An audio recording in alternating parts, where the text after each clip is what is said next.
However, this didn't end up keeping him out of the pirate stuff. Trade for long. Vocation. Whatever you want to call it.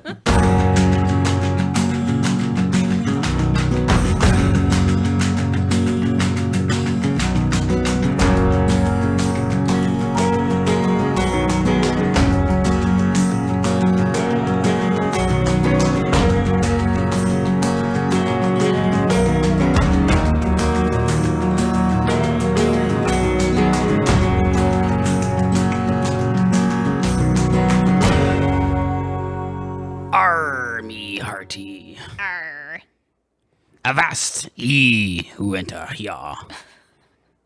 I wonder if this picks One-eyed up the Willie. slap sound because I just put my hand over my eye. It's One-Eyed Willie. Ew. That's Goonies. Oh. I've actually never seen the Goonies. I can't believe you haven't seen the Goonies. I never have seen it. It's not that I'm not interested. It has Samwise Gamgee in it when he was a kid. I know, and he's adorable. I don't know why I've never seen it. I just haven't. For whatever reason. I mean, it was a cult classic when we were kids. So, like, you saw it as a kid. I mean, it was before our time a little bit. No, I mean, like, it was popular. Oh, yeah. When we were kids. Sure, yeah. So I think it might have been more popular for boys. Gotcha. Like, when you went to, like, birthday parties or sleepovers, you probably watched it. Yeah. Right? I mean, it's a good, like, kid adventure movie. Yeah. Finding treasure. Whereas when I went over to my friends' houses for sleepovers, we watched like Barbie movies. So I guess they might know what our theme is this week now. Maybe. Pirates. Yes. But before we get into that, I'm hoping this sounds better this time. Fifth time's the charm. Fifth time's the charm. We say this every episode. But I have now discovered something called a noise gate that looks like it actually is gonna. So we've gotten some, not complaints, but some comments that every now and then it'll, like one of us will be talking and then you hear the other one in what sounds like the background and it sounds like you're really far away from the mic. That's not the case. I edited out my track sound or yours track sound, but our mic picked the other one up. So you still like hear it in the background, which is very like an echo kind of. Yeah, exactly. It's just like an echo, which is really hard to edit because I'm very much an amateur. But the saying called a noise gate looks like it's helping with that situation. So I'm hoping this one will sound a lot better, but we'll find out. Yeah. Well, I was excited or edit this. I always say record. I mean, when I edit this, God. When you record. See, you almost did it too. No, I did it on purpose. Whatever. At least we haven't resorted to sitting in the closet yet. No, we're still recording this one in our room, in our living room. So maybe this will sound okay, and then that'll prevent us from having to trek into the closet. Hopefully. We might be stuck in there. Like Narnia? Mm-hmm. Except with pirates. Pirate Narnia? Well. We're already about 4 minutes in, so do you want to jump into our pirate theme tales? Sure. You want me to go first? Okay. We should probably introduce our podcast and who we are, too. No. This is Tales of Plenty, and I'm Logan Runquist. And I'm Kendall Runquist. All right, pirates. Well, no, wait. I just wanted to say, because it's September, what's the date? The 7th. We just hit our 4-month married anniversary. Yay. Yay for us. 4 months. 4 months. Did you want to say hello to the listeners that we think we might have geographically? Oh, yeah. I was logging into our Buzzsprout account, which is the hosting service for our podcast. And it gives you some stats kind of on the episodes and like the locations of our listeners. And they're almost all in the U.S., pretty much all our friends and family, basically. Other ones that listen to it. Well, we think there's other people. We don't know some people in these states, so hi. Yeah, there are some in states that, like, there was one in Nebraska, one in Alabama. Hi. Lots in Texas, because lots of friends are here in Texas. Pennsylvania, New Hampshire. Hi, I love New Hampshire. It's beautiful. Your state is so pretty. The ones that caught our eye, though, is there's somebody, at least maybe we think, because it's telling us it is. There's somebody in France listening to our podcast, Oh, hi. and they've listened to all 4 of our episodes so far. We love you. I can't pronounce the name of that city. You said it was a suburb of Paris, right? Well, I Googled it and it said it was a suburb of Paris and just like a small city kind of outside. I think it's pronounced Clichy on Ile-de-France. So, like, suburb of Nice. Paris. So hi. Hi. It's really cool if there's somebody in France We listening to our love you. podcast. We love France. Yeah. So just saying hi. Hi. There was somebody who listened to one episode in Germany also. Hi, Germany. Germany's fun. I'm going to completely butcher this name, but I think this is the right one. It's Gutzenhausen, Bavaria. That was beautiful.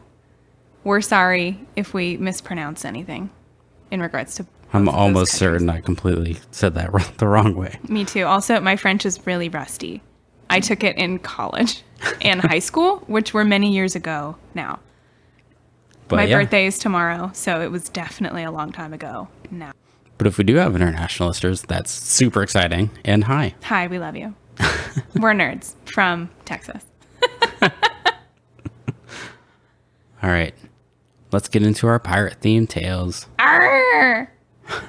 Do you want to go first? Sure.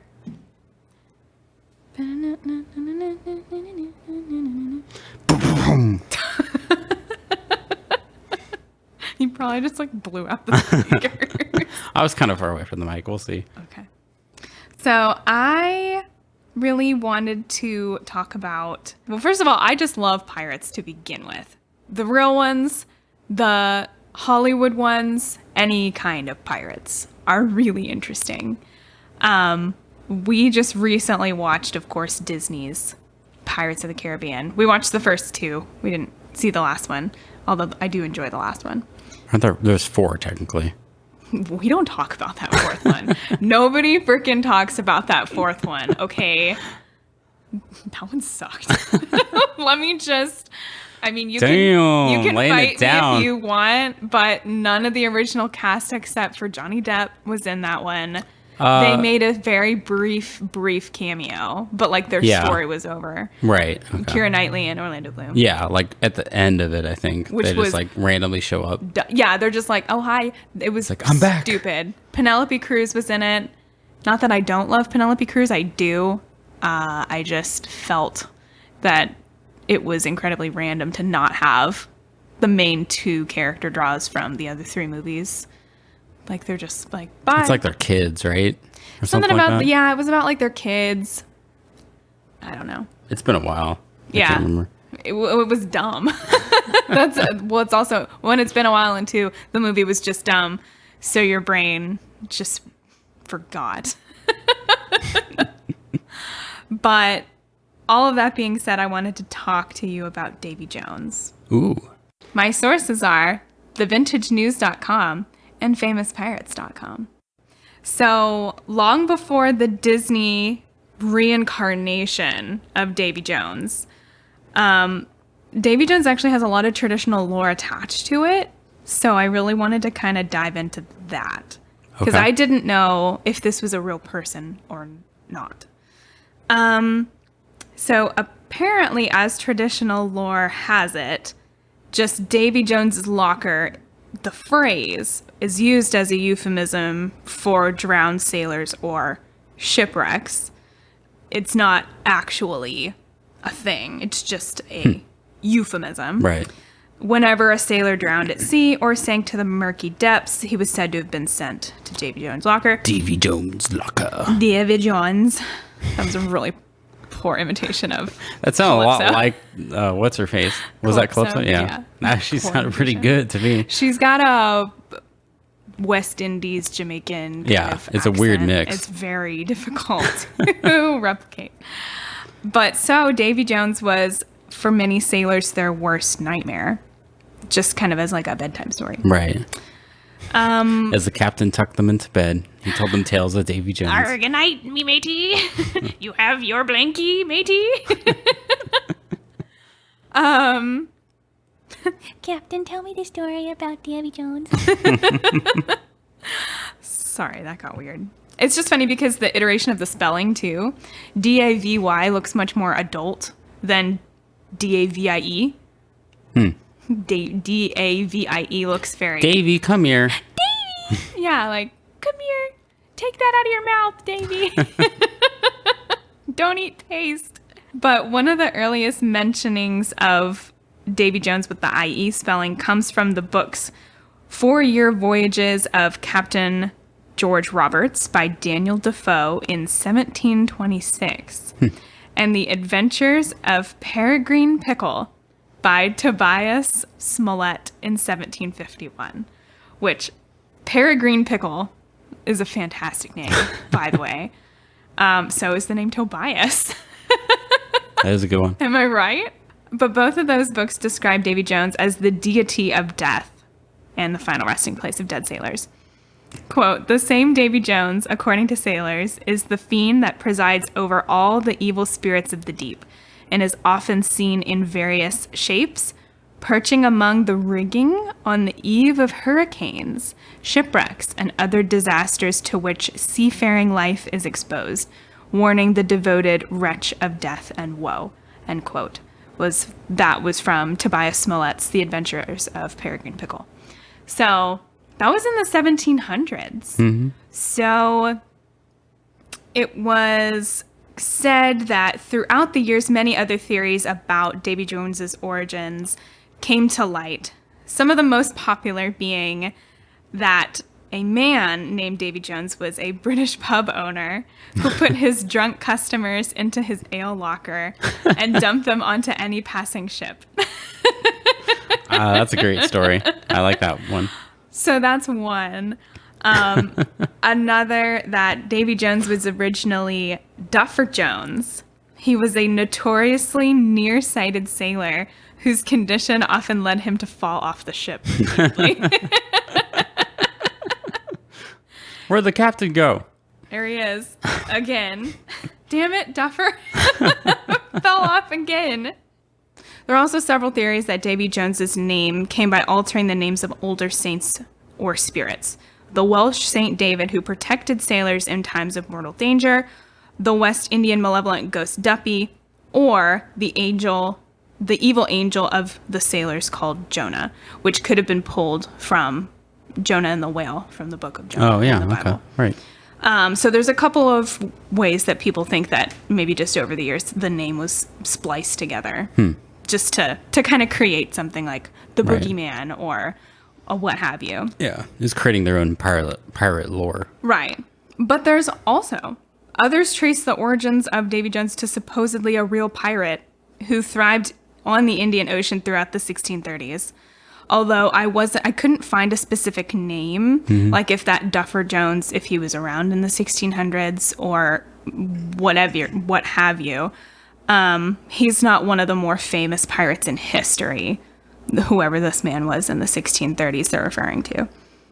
Well, I would buy into that whole kind of splicing of different cultures, just forming its own thing, because pirates were multicultural.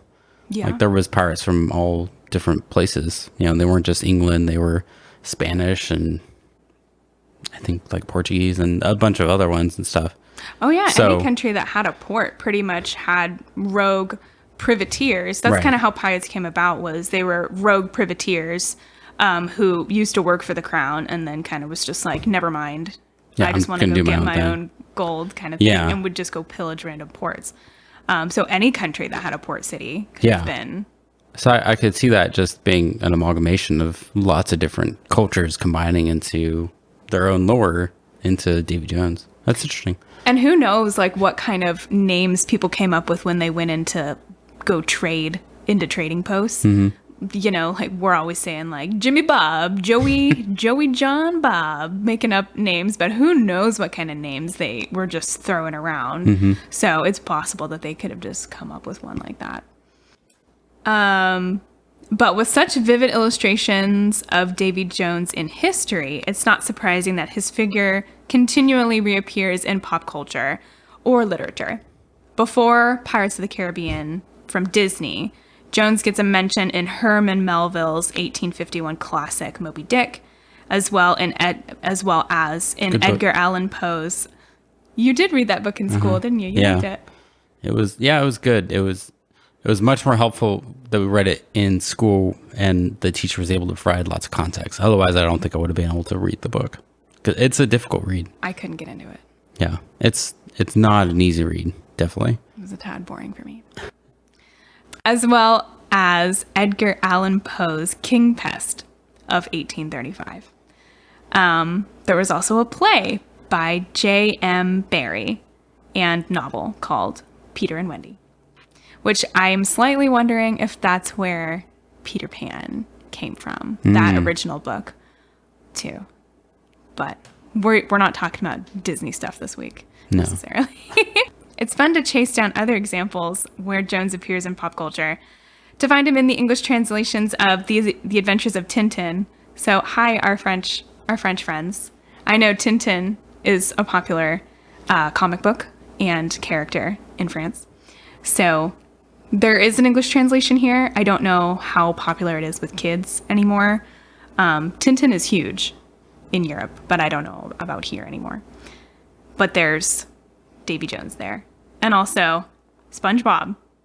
Hi, Davy Jones. Oh, yeah. The ghost. Yeah. So that's probably one of my favorite recent adaptations is his locker is a literal gym locker at the bottom of the sea, and he keeps his sweaty gym socks in them. But Davy Jones is a ghost, so he has a ghostly tail, so he only needs one sock. And I just love who the voice actor is. He's just like, it's me ghostly sock. And he just like puts it on his tail and then he goes to bed. I don't know. It just cracks me up every time. I love the voice actor of Davy Jones and SpongeBob. So that was my tale of sort of the legend or the myth of Davy Jones. We're not sure if he was real or not. The reality was kind of just lost to time. Yeah. I guess, but He may have been real. He may have just been a story that pirates told each other when they tuck themselves in. when they tucked themselves in. Into their hammocks. And Yeah. That's really interesting. I just wanted to say, with pirates sleeping in hammocks, I didn't actually think about that until seeing a whole bunch of pirate movies. I always kind of thought they just slept in bunk beds. Oh. Like grown men in bunk beds, like 50 of them. But, you know, it actually makes a lot more sense for you to sleep in hammocks. Yeah. Because it just kind of sway with the ship and stuff. That makes a whole lot of sense, actually. Bunk beds aren't feasible. They're not practical. Yeah, they probably weren't very practical in those ships either.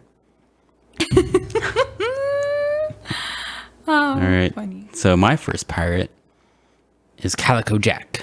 Nice. My source was from Wikipedia, of course, because that's the only resource I use. I'm just kidding. My second one, I did get some extra stuff besides Wikipedia. Nice. So Calico Jack, otherwise known as John Rackham, oh, that's Rackham. Rack-a-ham. Rackham, all one word. Not rack-a-lamb. Rack-a-ham. No, Rackham, also known as Calico Jack, was born December 26th in 1682. And I got this a lot from pretty much every pirate I looked into, but not a lot is known about him before his pirate days, except that he was English and born in 1682. Yeah. But they were some kind of person before they ended up there. Yeah, they were. So it seems like, you know, he was born in 1682, but then they don't really start talking about him until 1718, which is 36 years later. So he's 36 at the time. Thank you for mathing Right. for me. So 36 of his years of life, who knows what he was doing. Who knows? But at that point in 1718, he was the quartermaster for a pirate captain by the name of Charles Vane. Oh, Charles Vane. Mm-hmm. I feel like that was adapted in some kind of pirate movie. Or perhaps in the pirate TV show I've been meaning to discuss with you called Black Sails. Yes. Yeah. Calico. Yeah. Because I remember reading a snippet. Yeah. Calico Jack was in Black Sails. I don't know about the other pirate, but yes. I just wanted to say that Black Sails was such a good TV show. I can't in good conscience like recommend it to people. So it's just funny. People are like, have you seen this? I'm like, loved it. Yes, it was so good. And they're like, should I watch it? I'm like, I can't. No. I can't tell you to go watch it because there was an obscene amount of sex and violence and drinking and just general debauchery. So I can't in good conscience tell anyone to watch it. However, it was really good. it was, in my opinion, really well done. The directors and the producers, I think, they hit the nail on the head. Costumes, great. Score, great.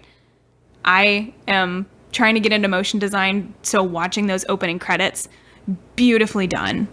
Well done, well produced. So awesome. I have not seen it, so it sounds good. But you good. Never recommend it to me. I cannot in good conscience tell you to watch it.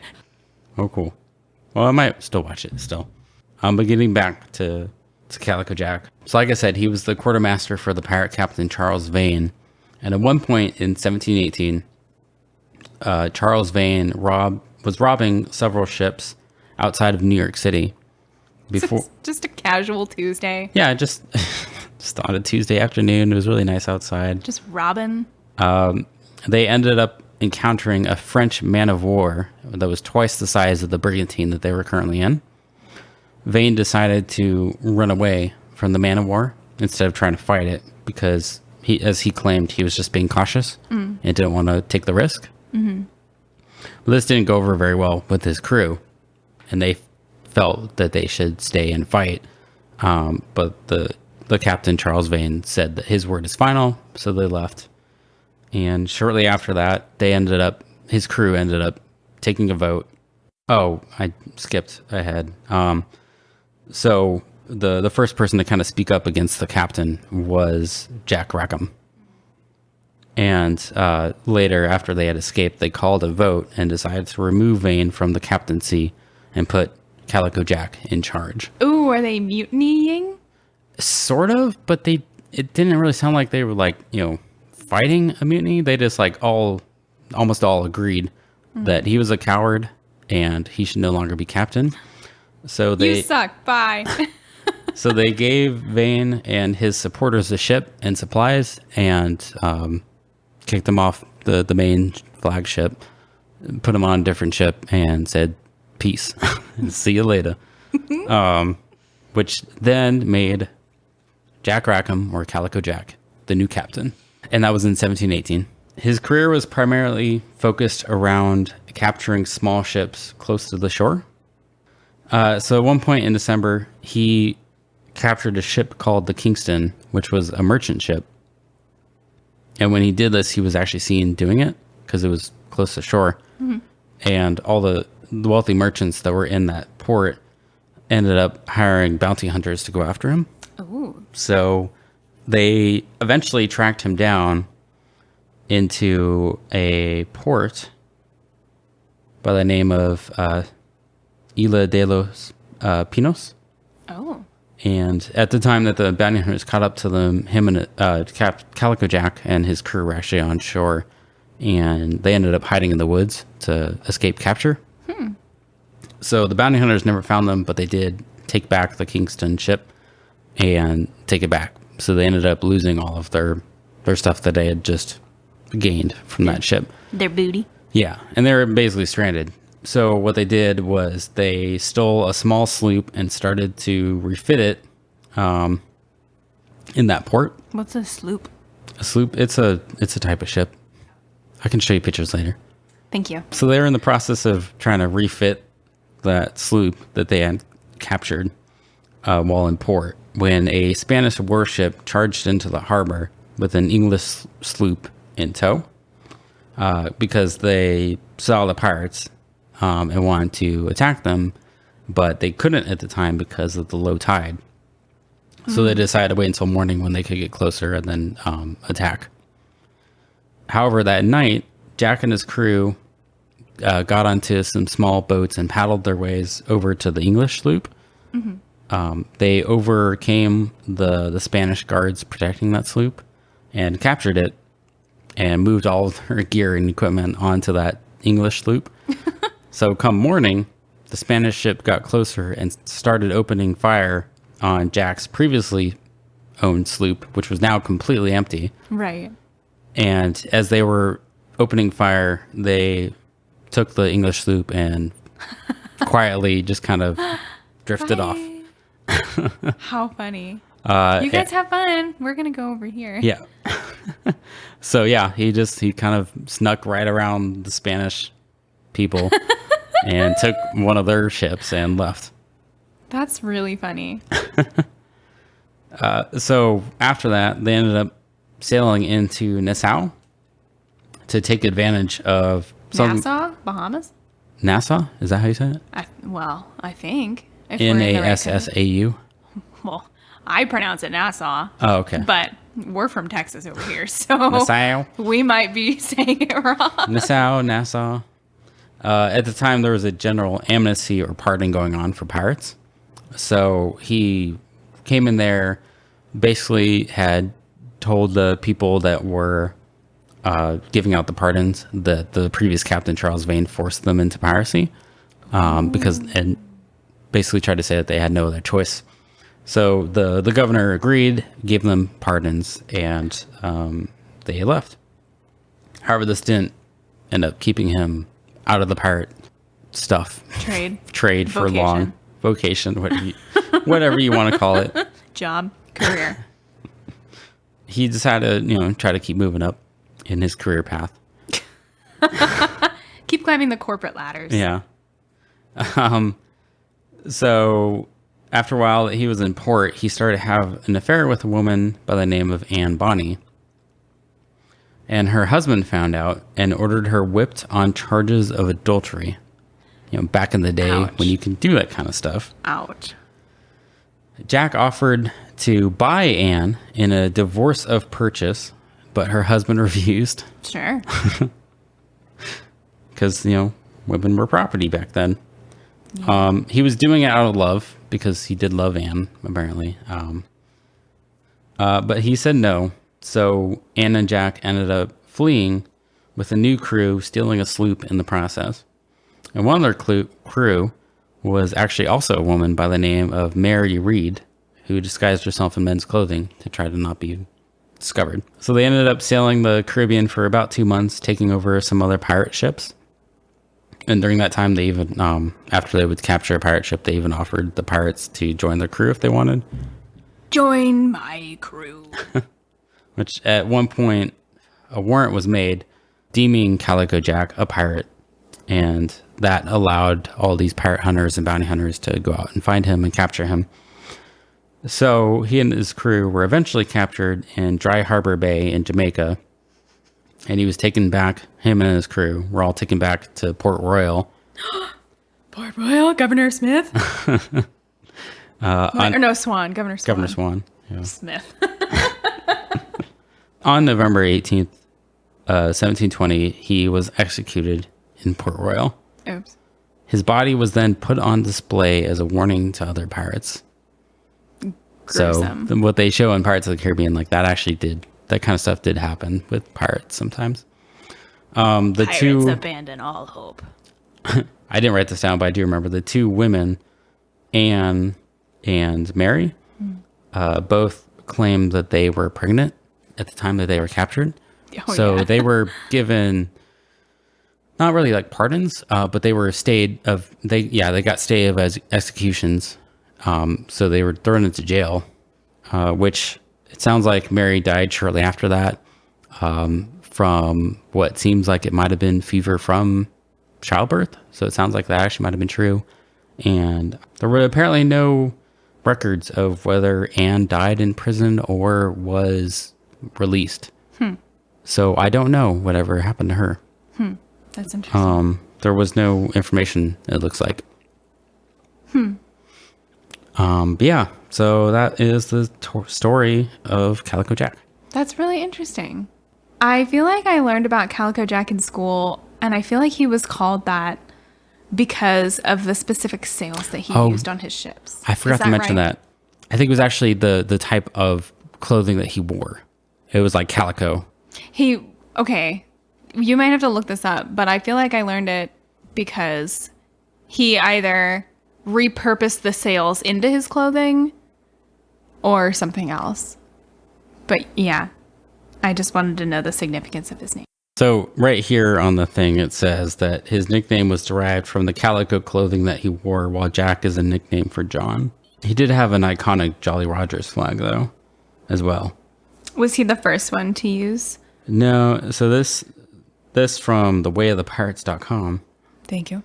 says, while the majority of pirate crews used designs that had a depiction of full human skeletons using some weapon, Calico Jack promoted an iconic pirate flag design that today represents a synonym for a naval piracy. Black flag with white human skull and 2 white crossed swords beneath it. Nice. So he's also kind of the one that made the more iconic Jolly Rogers flag. Woo! Thank you. I feel better. I feel like that was the significance of why Yeah. he was in our history class. That's probably what you were thinking of with the flag. Thank you, PP. You're welcome. So that is my story. Thank you. What is your next tale? My second tale for you. I really wanted to do a lady pirate. I really wanted to.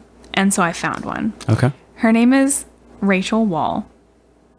Wall as in like Wall? Mm-hmm. Okay. My sources are history.com and newenglandhistoricalsociety.com. Hi, New England. We love you. I don't know if Kendall does. I do. I love New England. It looks really pretty. I've never even been there, but I know that I love you. What's that movie? That's Up. Doug from Up. Oh. I have just met you, and And I love you. Squirrel. Squirrel. That's me. So Rachel Wall's biography is peppered with myths and legends. But if certain tales about her are true, she's one of the first and only American women to try her hand at piracy. So she was born in Carlisle, Pennsylvania around 1760 to very devout Presbyterian parents. I found it interesting because we found out about like her from birth, as opposed to a lot of other pirates where we couldn't find anything about them until they started Being pirating. a pirate. Yeah, that's interesting. So we do know where she was born, and we do know her parents were very strict. And because of this, she actually left home at 16 because she loved the sea and wanted to live near the waterfront. And she evidently fell in love with this man named George Wall, who was a fisherman. And that kind of stoked her flame of love for the sea, which we all know is a prerequisite to being a pirate. You have to love the sea. Love the sea. Yarr. Yar. I just think of that one part. It's in the first Pirates. They're like, or no, it's in the second one with Calypso, and she's like, what vexes all men? Like everyone's like, the sea, sums. And then the other one's like, the dichotomy of good and evil. Oh, good stuff. So she married this fisherman and then moved to the seaside. They settled in Boston, trying to scrape up a living, but the constant money problems eventually led them to turn to a life of crime, which was interesting. So I just wonder how that conversation went. Honey, like, we're having money trouble. We could do a lot better than just catching fish. Yeah, we could, like, steal stuff. You know, I don't really want a second job. You already work really hard at home, doing Coming home with scraps of fish. Yeah. Always. Yeah, okay. Maybe she was running around town getting scraps and then he was trying to sell his fish. I don't know. I just want to know if they sat down like, let's start stealing. Were they both okay with it? Was anybody have any hesitation? Just a conversation in their bed right before they go to sleep. So I think tomorrow I'm going to try stealing some stuff. And she's like, all right. What do you think about getting a crew of people and cannons and becoming pirates? Just theoretical. Just spitballing. Just spitballing. Walk with me. Let's talk about this. Let's go down this train of thought. Let's entertain this idea. So apparently whatever they talked about, they were both like, seems legit. Let's do it. In 1781, the Walls procured a small boat. And they actually know the name of the boat that they first procured, which I thought was really interesting. And I like that they call it procured. They stole. They stole this boat. Don't try to fluff around it with a different term, called the Essex. And they teamed up with fellow lowlife mariners, that's kind of rude. They weren't lowlifes. They were apparently just down on their luck and were okay with thievery. Thieving? Thievery.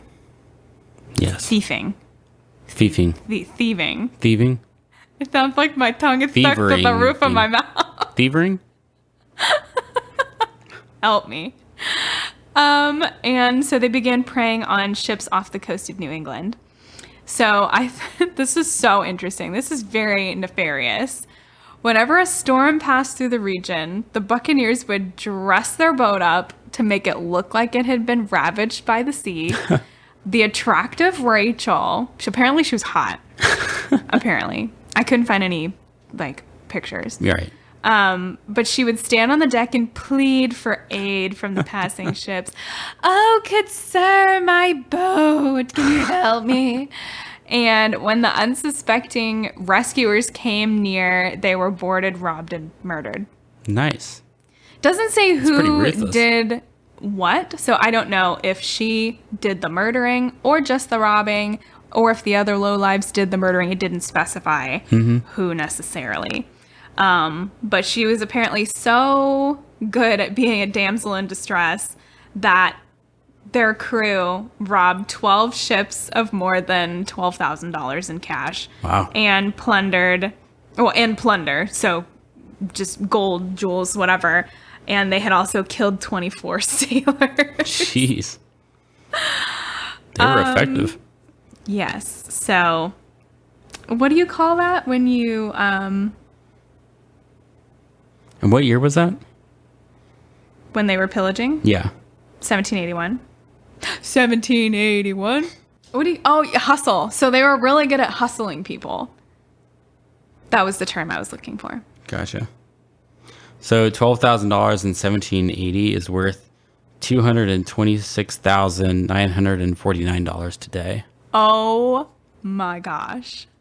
That is so much It's like money. $250,000 is what they stole in today's terms. That's crazy. And killed 24 people.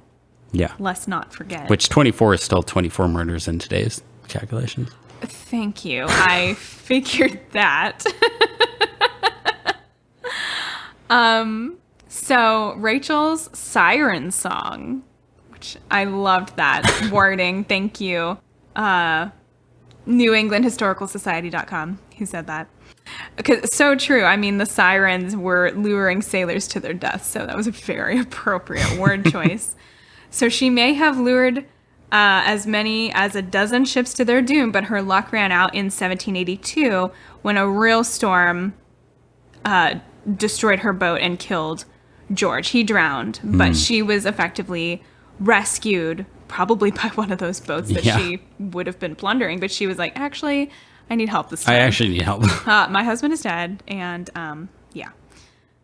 So she, even though she was saved and her husband was killed, she didn't really have any change of heart. She continued thieving on land, terra firma, LOL, as I saw in people refer to it in various articles, which they just try to make land sound better. Oh, okay. By saying, they continued on terra firma. Okay, gotcha. Land. So she was actually arrested in 1789 Oh, wow. for attacking and robbing a Boston woman. She was apparently... That was 7 years later, though. Mm-hmm. So she just was living in who knows where, the back alleys, stealing stuff, just doing a good job of evading the law, I guess. Yeah. And so I'm not really sure what happened, because if she was able to evade the law for that long, this was a pretty brash thing to do. She walked up to a woman in broad daylight, stole her bonnet, like the hat off of her head, and her purse, her money bag. Mm-hmm. And some accounts say that she tried to rip out this lady's tongue, wow. which that was never confirmed nor denied. But so basically just ripped the hat off her head and stole her money. So I wonder what kind of possessed her to do that instead of continuing in the sly way she had been doing for 7 years. But while in prison, she penned a confession admitting to Sabbath breaking, stealing, lying, disobedience to parents. Because remember, she did kind of run away at 16, and her parents were very conservative Christians. And she said, I have also committed almost every other sin a person could commit except murder. So we're not sure, though, if that's true. She could have been one of her crew that actually murdered. Unfortunately for her, that written confession was not enough to sway the authorities to give her a lighter sentence, because on October the 8th in that same year of 1789, she became the last woman ever executed in Massachusetts when she was hanged to death in Boston. She only lived to be 29 years old. As the noose was put around her neck, Rachel Wall proclaimed her innocence, and I quote, "The witnesses who swore against," she would say me, but it says her in this article, "The witnesses who swore against me are certainly mistaken," she said, "but as a dying person, I freely forgive them." So, Wow. so it's like, lady, you were part of all of these murders and you stole all this money. How can you say that? You attacked a woman in broad daylight. Yeah. And again, I quote, she said she hoped my awful and untimely fate will be a solemn warning and caution to everyone, but particularly to the youth, especially those of my own sex.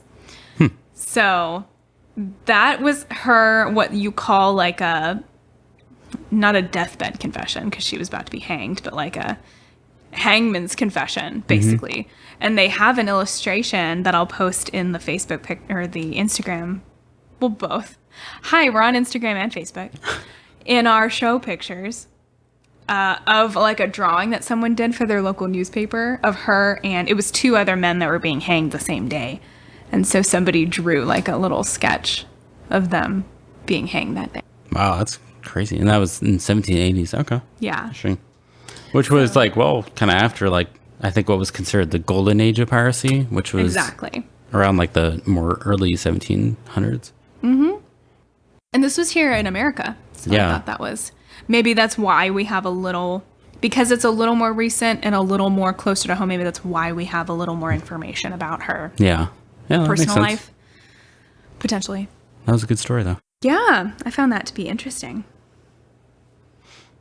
All right. Well, I'm going to tell you about my last one, which was Blackbeard. Yay! Which, is always considered a really famous pirate. I had kind of a hard time finding a lot of information except kind of like what happened to him at the end of his pirate time. His pirate time. Yeah. Although he only pirated for, I think, about 2 years. 10? 2. Oh, 2. Which was the same as Calico Jack. They don't last long as captains. No. They die off fast. There's normally a mutiny or a murder or Yeah. It's a pretty short-term career syphilis. So. Or what's the other one? Scurvy. Dysentery. Yeah. Anyway, Blackbeard. So my sources were Britannica Online and Wikipedia. Nice. So he's believed to have been born by the name of Edward Teach in 1680 and is considered one of history's most famous pirates. Maybe it's pronounced Tach. There was a few different pronunciations and spellings of the last name. But they don't even know if that's his real last name. It doesn't sound like it. Yeah, or his real name at all. It very well could have just been a pseudonym that he gave out because that was a pretty common thing to do with pirates. Right. So we're not even sure if that's actually his real name or not. And again, there wasn't a whole lot of information on him until he became a pirate, really. Well, he's believed to have been a privateer for the British during the War of the Spanish Succession, which is a hard word to say with my small tongue. I don't think you have a small tongue. I do. I think it's short. It's small. Short. Whatever you want to call it. Blackbeard's name started to be kind of heard around and spoken about in 1716. The following year after that, so 1717, he captured a French merchantman, which was a ship, and converted it into a 40-gun warship, which I think was previously, I think another name for that was, it was like a slave ship. And yeah, so he converted it into a 40-gun warship, which is a lot of guns. That's a lot of guns. And also, I think 20 on each side. yeah, and he had about like 300 pirates, I think, on it. That's a lot. Or crew. You probably need a couple for each cannon, so. Yeah, it was a lot. So he continued to take on more ships as prizes as he would attack them to build up his fleet. And he soon became famous for his exploits across the Virginia, Carolina, and Caribbean coasts. I forgot to mention that 40-gun warship became his flagship, and he named it the Queen Anne's Revenge. Cute. And one of his most famous exploits was he blockaded Charleston, South Carolina, with that ship, Queen Anne's Revenge, and 3 smaller sloops for a week. And as he did, he would capture several ships leaving and entering the port, capturing the people on the ship. And he would use them as ransom to demand a chest of medicine. And once he finally got it, then he gave up the blockade and went about his way. Wow. He later claimed a North Carolina inlet as his base and would collect tolls. So yeah, he claimed the inlet. It sounded like he also like ran Queen Anne's Revenge aground. And that's kind of where they ended up staying. Because I believe his plan was to ultimately give up the pirate life by the end of it. Before he could really do that, the North Carolina planters requested help to rid themselves of Blackbeard. So Alexander Spotswood dispatched a British naval force under the command of Lieutenant Robert Maynard, who, after a very hard fight, successfully killed and decapitated Blackbeard in 1718. Oh my gosh. That's rude. Why did he do that? As a warning. Oh. So, after successfully doing this, Robert Maynard affixed Blackbeard's head to the end of the bowsprit of his ship. Yeah, it's kind of gross. Ew. So now, yeah, what is believed to have been the wreckage of Queen Anne's Revenge was discovered off the coast of North Carolina by divers in the mid-1990s, and hundreds of artifacts have been recovered from it. Treasure. Something I thought I had written down, but I must have not. So I accidentally skipped over it. One of the things that they kind of noted. Oh, here it is. Yeah, I did skip over it. Why he's called Blackbeard is. Oh wait, his beard was black. That was part of it. His name did come from his thick black beard, and apparently he had a pretty fearsome appearance. I don't know if that's just a nice way of saying he was like really hideous looking. Oh. So it kind of was scary. That's not nice. I don't know. Maybe he just had a scowl. Was really good at doing a scowl or something like that. Resting pirate face. He was also reported to have tied lit fuses under his hats so that smoke would come out of it to frighten his enemies. Whoa. So he would just have like smoke coming out of his beard and like his hat. Whoa. To like terrify people.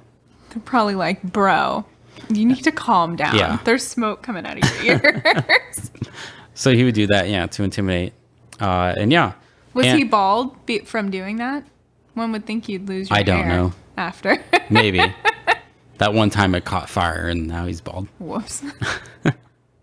So yeah, and his legend kind of lives on. He's been, done in lots of different movies and things like that. He also has a restaurant down in South Padre Island. He does, yeah. So I think the legend of Blackbeard has actually become more famous than the actual person Blackbeard now, which was kind of interesting to read about. Huh. But I mean, like, yeah, his actual pirating days, it was only about 2 years. And that was kind of his famous exploits was Queen Anne's Revenge and the blockade. But then he just kind of became a legend after his death. Mm-hmm. And that kind of lived on. And it's probably expanded into some not real stuff. Like there was talk about like he might have buried treasure somewhere, but people don't believe it actually is real because it's never been found. Mm. Yeah, so that was kind of quick and short, but we're starting to run out of time. But that was the story of Blackbeard. Yeah, that was awesome. Good job, babe. So there you go. that is my second tale. Good job. So, should we do our Wikipedia roulette? Do it. I guess, your turn. Yeah, I this guess time. it is my turn, isn't it? Mm-hmm. All right, let me pull it up. This is called The Great Stink.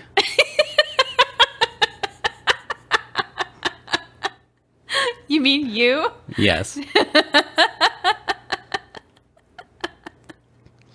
It was an event in central London in July and August of 1858, during which the hot weather exacerbated the smell of untreated human waste and industrial effluent that was present on the banks of the River Thames. The problem had been mounting for some years with an aging and inadequate sewer system that emptied directly into the Thames. The miasma from the effluent was thought to transmit contagious diseases, and 3 outbreaks of cholera before the Great Stink were blamed on the ongoing problem with the river. Oh my gosh. That's disgusting.